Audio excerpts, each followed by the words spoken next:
ತಾರೀಕು ಕರ್ನಾಟಕ ರಾಜ್ಯ ಸರ್ಕಾರ ಬಜೆಟ್ ನ ಮಂಡಿಸ್ತಾ ಇದ್ದಾರೆ. ಸೊ ಅದಕ್ಕೆ ಮುಂಚೆ ನಾವು ಇವತ್ತು ಸರ್ಕಾರಕ್ಕೆ ಗಮನ ಸೆಳೀಲಿಕ್ಕೆ ನಾವೆಲ್ಲರೂ ಇಲ್ಲಿ ಸೇರಿದ್ದೀವಿ. ಕರ್ನಾಟಕ ರಾಜ್ಯ ಸಂಯುಕ್ತ ಅಂಗನವಾಡಿ ನೌಕರರ ಸಂಘ ನಮ್ದು. ಇವತ್ತು ನೋಡಿ, ನಮ್ಮ ಅಧ್ಯಕ್ಷರು ಈಗ ತಾನೇ ನಿಮಗೆ ಹೇಳಿದ್ರು ಹೇಗೆ ಕೇವಲ 10-12 ಸಾವಿರ ರೂಪಾಯಿಗೆ ಈ ಹೆಣ್ಮಕ್ಳನ್ನ ದುಡಿಸ್ತಾ ಇದ್ದಾರೆ. ದೊಡ್ಡ ದೊಡ್ಡ ಪ್ರಾಜೆಕ್ಟ್ಗಳಿಗೆ ಸಾವಿರಾರು ಕೋಟಿ ರೂಪಾಯಿ ಇನ್ವೆಸ್ಟ್ ಮಾಡ್ತಾ ಇದ್ದಾರೆ. ಈ ಬಡ ಹೆಣ್ಮಕ್ಳದ್ದು ಸಂಬಳ ಹೆಚ್ಚಿಸೋದಿಕ್ ಸಾಧ್ಯ ಇಲ್ವಾ? ಎಷ್ಟು ನ್ಯಾಯಯುತವಾದ ಬೇಡಿಕೆ ಅಲ್ವಾ? ಸರ್ಕಾರದ ಯೋಜನೆಗಳನ್ನ ಯಶಸ್ವಿಯಾಗಿ ಇವರು ಇಂಪ್ಲಿಮೆಂಟ್ ಮಾಡ್ತಾ ಇರೋರು, ತಳಮಟ್ಟದಲ್ಲಿ ಕೆಲಸ ಮಾಡ್ತಾ ಇರೋರು, ಇವರು ಚೆನ್ನಾಗಿ ಇಟ್ಕೋಬೇಕಾಗತ್ತಲ್ವಾ?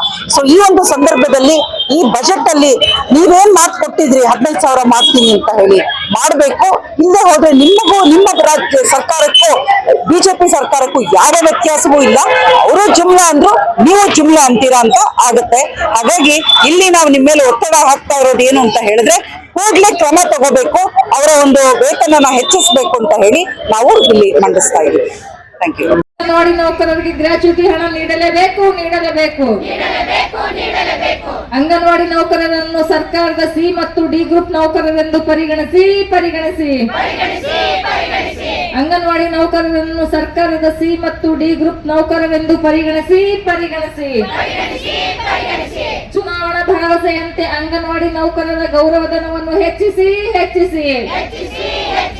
ಚುನಾವಣಾ ಭರವಸೆಯಂತೆ ಅಂಗನವಾಡಿ ನೌಕರರ ಗೌರವಧನವನ್ನು ಹೆಚ್ಚಿಸಿ. ಎಐಯುಟಿಯುಸಿ ಜಿಂದಾಬಾದ್. ಎಐಯುಟಿಯುಸಿ ಜಿಂದಾಬಾದ್. ಹೆಣ್ಣು ಮಕ್ಕಳಿಗೆ ಮಾತು ಕೊಟ್ಟು ಉಳಿಸಿಕೊಳ್ಳದ ಸರ್ಕಾರಕ್ಕೆ. ಹೆಣ್ಣು ಮಕ್ಕಳಿಗೆ ಮಾತು ಕೊಟ್ಟು ಉಳಿಸಿಕೊಳ್ಳದ ಸರ್ಕಾರಕ್ಕೆ. ಮಾಸಿಕ ಗೌರವಧನ 15,000ಕ್ಕೆ ಹೆಚ್ಚಿಸಿ. ಯಶಸ್ವಿಯಾಗಲಿ. ಅಂಗನವಾಡಿ ನೌಕರರ ಹೋರಾಟ ಯಶಸ್ವಿಯಾಗಲಿ. 6ನೇ ಗ್ಯಾರಂಟಿ ಜಾರಿ ಮಾಡದ ಸರ್ಕಾರಕ್ಕೆ. 6ನೇ ಗ್ಯಾರಂಟಿ ಜಾರಿ ಮಾಡದ ಸರ್ಕಾರಕ್ಕೆ.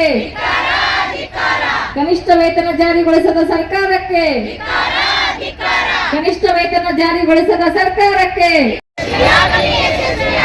ಅಂಗನವಾಡಿ ನೌಕರರ ಹೋರಾಟ ಯಶಸ್ವಿಯಾಗಲಿ.